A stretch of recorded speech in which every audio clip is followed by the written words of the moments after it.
Today, prepare to witness the true power of the middle path Desperado, starting from the Eagle's Eye upgrade at tier 1, all the way up to Golden Justice at tier 5. And to showcase said power, we're gonna jump over onto Monkey Meadow Chimps here, with the goal of trying to get as many pops on the Desperado as possible. This will also be my first time checking out the Desperado in Chimps mode, so let's see how good it is early game. Now, you can afford 2 of them to start off, but obviously, I want to see if we can just get away with 1 of them so far. Now, before you see anything else, yes, you might think this is a really bad placement for the Desperado, but I have reasons that I'll explain a little bit. For now, it seems like just buying Quick Draw can indeed solo round 6. How about round 7? Is it worth it buying Standoff? The fewer balloons there are in radius, the faster it attacks, which I think helps us, because look how little of a radius that thing has in the first bend, meaning it's going to get that attack speed bonus for a good amount of the time to start off. And just like that, round 6 and 7 soloed. Because I went top path, yes, I'm going to be cross path locked into the top path for the middle path. And that's completely fine because if you ask me, I think the top path will give more attack speed in general compared to bottom path. Both are attack speed upgrades, but in order to satisfy the Wanderer here, as you see, it needs to be solo. But if we're going to buff this thing to Oblivion, like with villages and outbuffs, then we're gonna lose that bonus. Same thing applies with the tier 2, in case you didn't know, but the Nomad, it will attack faster, more balloons are in range. However, we're not gonna lose any lives here, so then we're not gonna satisfy half of the, part of buying the Nomad in the first place. Now, Nomad ended up dying in round 10 here, so I'm just gonna go ahead and buy Bullseye, see if that helps us at all. It will save a couple shots on the Desperado, instead of taking 2 shots to beat a blue balloon. It'll only take 1. Bullseye wasn't enough to save me though, so I just went ahead and got an out buff. That helps for the group stuff, while this handles the strong balloon, so I think a good combo. As soon as we can, we'll get Geraldo down next. Now, I kept struggling, so I ended up adding a Dart Monkey over here. But now we have Geraldo, so we should be safe for the early game. But let me not wait too long to explain the placement and why Desperado is over here. Well, at tier 3, he is going to gain a rifle attack. And that rifle attack will make it so that his current attack, the pistol, will have a very tiny radius, like over here. And then his tier 3 will be something like this, okay? It's mostly for the tier 5, but the tier 5, much like Dartling Gun / Ray of Doom, loves straight line. So we put it on last. Take a look at that amazing, well, straightaway we have on the entrance. And this spot too will make it so that his pistol attack won't be used, because how Desperado works is that he'll use it once the balloons are in radius. So if you put it in this spot, then he's never going to activate his pistol attack until balloons are, like, over here. But we can avoid getting balloons over here if the railgun attack is so good, the Golden Justice, that it can just delete balloons up over there. That being said, affording Deadeye is going to be a problem, 3.2k. So I think we need some secondary defense to help out this guy. Now, they say Geraldo's shooty turrets are pretty cost-efficient in the early game, and seems like they are. Helps us beat round 19 and 20 here. Okay, don't mind me, I restarted the whole run because this save up is going to be much tougher than I thought. Spike Factory is going to come in really clutch, though, at picking up whatever the Desperado leaves behind, which, mind you, is a lot of stuff. Now, just for your information here, the crit that you get from the Bullseye is a 4 times damage multiplier, which is pretty crazy. Let me just see. Okay, good. We can beat the leads here. We don't have the enough for Deadeye yet, which would be able to hit lead popping, but so we can instead we'll just get Alchemist. And as you can see, if the target is further away, the chance to crit goes up, and it's actually pretty substantial. I've noticed that whenever the Desperado is trying to shoot in close range, then the chance to crit is almost nothing. So it would be ideal to basically have it on last, because that's really, really, really far away. Also, I still can't survive to Deadeye, so how about a 100 Spike Factory? That ain't it either. Okay, this time for sure. I'm not going to Regal Farm the Zebras, so keep it on first, and there we go. $1,000 to go. And money, come on, there we go. Now our life is going to be much, much, much easier. Let's just get these yellows out of the way first, so that I can use only its Deadeye attack to start it. But you see what I'm talking about? The tiny range means it will never use that pistol attack for a good amount of Monkey Meadow here. And the Deadeye has enough damage now to one-shot White Blood, so no more random stuff left behind. It's a 12 damage rifle, so that's why you'll even see it one-shot rainbows. What a crazy power difference from 220 from 230. Basically from completely useless to pretty rad. It also has 4 pierce, I believe, so finally, some ability to wipe out giant clumps. Let's get Alp of 2 to increase that 4 pierce to 6 when it's active. Now, I can't assume everybody watching this has already watched my initial Desperado showcase, so that's why I'm going to still explain what each upgrade does here. So, Deadeye has an ability that makes the target monkey gain range, accuracy, and camo, and extra damage against fortified and lead popping. So, I'm gonna save the ability for this round. Getting the damage bonus would be nice right about now. And there we go. More being easily. Let's have this sound strong. Damn. That crew was nasty. Goodbye, ceramics. You will not be missed. The ability isn't very high uptime, so use it wisely. Let me just check exactly how long it lasts. So, still active, still active. About half uptime. Okay, not as bad as I thought. I also want to get more support, but we are able to suddenly afford a bounty hunter straight up, so why don't we just buy it? Once again, a quick read, just pauses attacking with the ability to mark balloons and then proceeds to attack all marked balloons. This priority is shared with other Desperados, and marked balloons take more damage and give more cash. Let's get it, and it not just gives an ability, but it also increases the damage. The rifle should now be able to one-shot ceramics without a crit. So if it works the way I think it should, you shouldn't see, yeah. Take a look at that. No insides, very clean. Clean cuts like a rifle. Am I right, folks? God, is that satisfying. Now we get tier 4 Alp buff, because this Golden Justice upgrade is going to take a while to save up for. And let's not forget the primary training for even more range. I know a lot of people harped on me for, like, forgetting about primary buffs on this guy. But, like, can you blame me? We've gone 7 years in this game without a new primary monkey being added, so it's very weird to give a primary mentoring buff to a new tower. Unless I'm in Rogue Legends, where, like, you can have artifacts where every monkey counts as every category. So you can get weird stuff like getting free tier 1 upgrades on Super Monkey. That's pretty cool. But this is also pretty cool. Even more range in our Desperado. In fact, this might be getting into too much range territory, because you can see the radius of the, what do you call it, pistol attack is getting even bigger too. So if I keep giving it more range, that might be a bad thing. It might start using its pistol attack, like, a lot earlier than I'd want it. Like, let me just test. Use this, and yeah, it now reaches. That's not exactly ideal, because like I did testing, and indeed, you will lose DPS if you have the pistol attack at all. You want it to use this rifle all the time. Although I think if we're talking about single targets, then you still want the pistol attack. But for the most part, we're not going to be worrying about single targets unless it's against round 100 or round 80, 60, those rounds. We're popping these balloons too quickly to see, but if they were alive for longer, then you would be able to see the bounty hunter can mark targets even without using the ability. It's quite not often, though. It's about once every dozen seconds or so. It also works on Moab class balloons. However, it sucks because you can't see when a Moab class balloon is marked. It's kind of invisible like a rope of gold, which I kind of don't like about that tower. Let's use the range ability just to get a bit more range to see the bottom left, and there we go. Solo the BFE with only Alp buff and P mentoring support. Ain't that pretty nice? Now we're gonna add Overclock to give more attack speed and have it solo even longer. Also, in hindsight, why didn't I put the primary mentoring like over here instead? Then I could put a village here. Also, we're starting to get overwhelmed with the purples. Now you can see how much more we're struggling, because it's alternating between its pistol and its rifle. Okay, I guess a Relentless Glue in this spot here isn't the worst thing in the world. You can still see the entrance, but obviously not the most ideal. Let's hope that's all we're gonna need. And also, Onion crashed. I'm not sure what caused it, but playing the same round crashes it again. Okay, this is really strange. I think after a little bit more testing, I can say it's from overclocking the bounty hunter. For whatever reason, there might be a bad combination to do with it. So, by not overclocking it, we seem to be avoiding it. Which sucks, because this is now a huge attack speed loss, but I guess that's a sacrifice we have to make.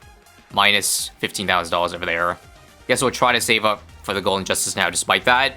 That's gonna be awfully sketch, but hopefully we can make it work out somehow. Do note I haven't even used the marked ability yet, which would be a good DPS increase. From what I've seen, this ability will give you about 8 extra targets to mark, so that's a good to use if there's a group round, like say here. Right now, I'd say none of these boons are marked, but if I do this and put on strong, it should mark all the BFBs and take a look at that. And including the Rams too, although not that it matters because this one-shots it anyway. But there we go. I think that was a decent burst of damage there. And should still be fine to beat around 75 like this, yeah? Yes, sir. 76 clean, of course, because of one-shots. So giving mark priority is actually a pretty big deal. Also seems to work under layers because, you know, that ability timed out long ago, but only after we popped the mobs did we see the mark show up. So that's how we know it was working. But I know in my initial video I said this marked ability is only a +1 damage, but it's actually not additive, it's multiplicative. Bounty Hunter gives you an X2 damage increase for all Desperados on that marked target, which is why I guess they added this reticle. This reticle over here means it will hit any balloon that it's marked first over other things, which I guess I will do. Is there any way to get all this round also? Because there's a lot of rainbows, meaning this thing's gonna get Pierce Cap for sure. Oh yeah, no shot. You know, if we didn't buy Overclock, we would have afforded Golden Justice, and maybe this wouldn't happen. But I don't have my time machine here, so let me see. Okay, it kind of sucks, but I think the cheapest way out of this round is just simply dropping a Genie, and then I guess having it do damage for these next 2 rounds here. It shouldn't add up to too much damage, right? Right? Because it circles around Geraldo, which is pretty low in the track. But that's not really a low amount of damage, damn. Up to 18,000. It'll last 1 more round, and we can't sell it. So let's see how bad this is going to be. Which will do more damage, the Desperado on the ZMG or the Genie. Well, let's mark this so it gets more damage first. And 26,000 pops before Geraldo goes away. Ouch. Okay, I think the worst is finally over though. Let's get the downdraft here to blow things back, but uh-oh. Now it's gonna start using its pistol, which is not group popping. And yeah, look at the DPS it's doing here. Now that it's on the pistol, and the pistol for the most part only, like 1,000 per shot, that's not good. And that sadly is going to cook me against round 81 here. Wow. What a difference not being able to overclock makes. A few moments later. At that point, we were better off basically starting all over again. So now we can easily afford the Golden Justice around 77 and take a look at that beautiful, beautiful straightaway now. We should have no issue for the rest of the 100 rounds here, I don't think. Man, just seeing those one-shots is incredibly satisfying. Did I just see it also one-shot BFBs? Well, when you crit, it does, because again, 4x damage. Otherwise, it looks like it 3 shots each BFB. Looks like it 2 shots BFBs as well, or rather, Moabs. Let's take a look here. Boom. No, not even a crit there, by the way. We can take a closer look on round 80 here. Each shot, about 2,000 or 200 something damage with 1,000 damage crits, that's right. And from what I've tested, this thing indeed has no pierce limit as far, or if it is, it's incredibly high, kind of like a Ray of Doom. But what a difference it makes, going from pierce being an issue because it can only hit 1 at a time to 1 upgrade basically having nearly infinite, which makes sense given its description. Hitting it clean through an army of balloons that tracks. Also, don't forget about the fortified damage bonus either, because it's just like the mark balloons, it is a multiplicative effect, not just simply a small additive bonus. So if I'm getting this right, this should actually mean it's better against fortified targets than non-fortified, because the fortified bonus is like 3x. And I ain't kidding here, take a look at that. 2 shots F Moabs, and how about for FBFB, 1 shot? 2. Although I don't know if that was a crit, so maybe that was inaccurate, but still. Isn't that crazy? DDT is no issue either. But you see for the normal BFBs, it's 3 shots, or even 4, if I'm looking at it. Anyway, continue trusting the process, keep it on last. So, now balloons are in range though. And we got cooked with the non-straight away of that. That's why I went for a Chinook in my first run. So I think I'll go for another one too. Just to make it so that those ceramics do not ruin our pistol attack, or our rifle attack rather. Actually, while I'm at it, I might as well just upgrade to Chinook so I can move the... I would say it's better to move it further back. It already has a straightaway because it has a really big range. So if say we move it to where the Alchemist is, that might be better. Although that would be out of the primary mentoring range. I'll just move it a couple pixels back. That should be good for now. Okay, this round is a good dense round to showcase its capabilities. Let's use the range bonus. Let's call the arms and let's do strong targeting to mark the ZMGs, alright? And then keep it on last. If Cerams get here, Just continue trusting the process, blow it back with the Chinook. Oh man, this isn't good though. This isn't good. We've lost so much damage because it's the pistol. Maybe I shouldn't be using the ability. Yeah, the ability makes it so that it uses the pistol earlier. Like, watch this here. I'm gonna play the round again, but this time just don't use the first ability, and you should see that this round might just be easier for me. We gotta wait though. The BFPs have enough range to actually use its pistol attack.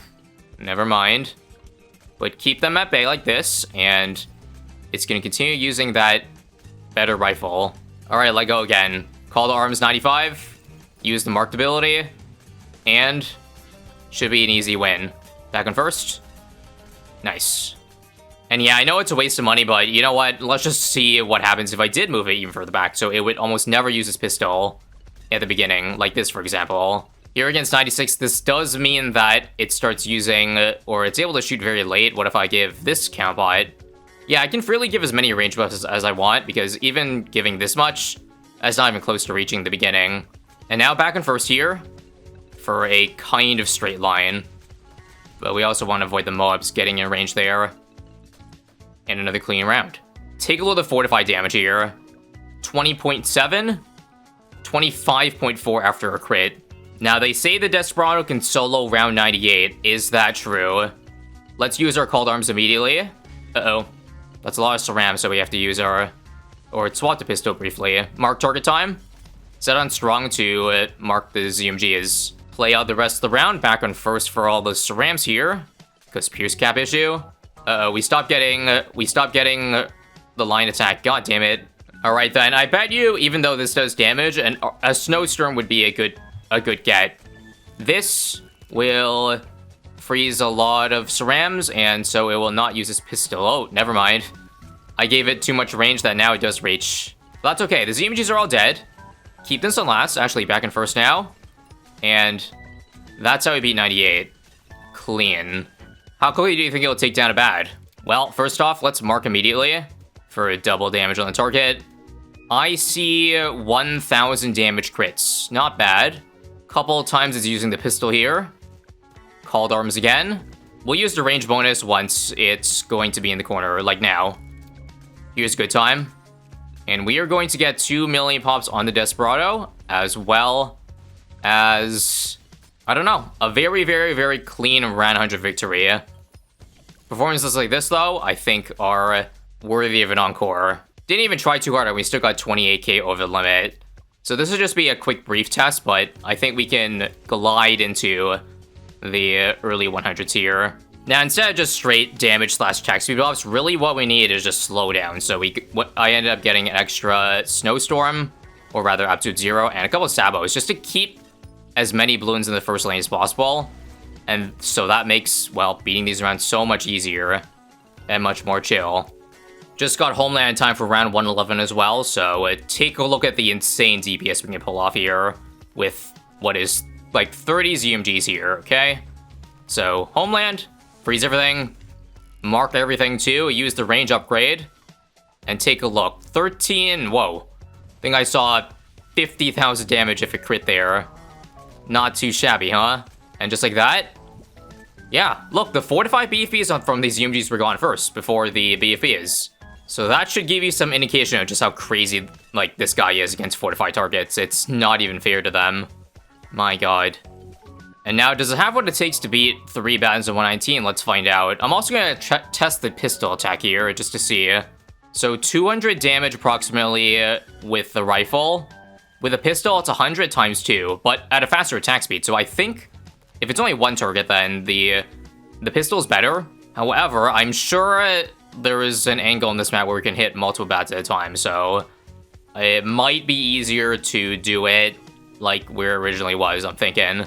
Right, we're playing this round all the way through, but with the revolver attack, it's only gonna get one of the 3.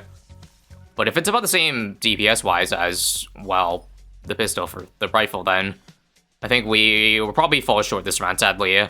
One last try here, yeah, we're not gonna have enough. I think it would have been close if we had Overclock, though. So just know, this thing could be even stronger, right? It could be even better than this. Before we go, though, I just want to show you one thing. what if we turn the bad into fortified? Just how crazy does the damage from this guy get? 422 base damage there, as you see, but 3,000 damage crits. Yes, you're looking at that correctly. If you include the mark target and then the fortified damage bonus, look how quickly this guy can take down a 56,000 HP bad within the first couple bends of Monkey Meadow here. Anyway, thank you for watching. Make sure to subscribe for more showcase of the new Desperado monkey, as well as check out these videos that I already posted on Desperado if you missed them. Otherwise, I'll catch you next time.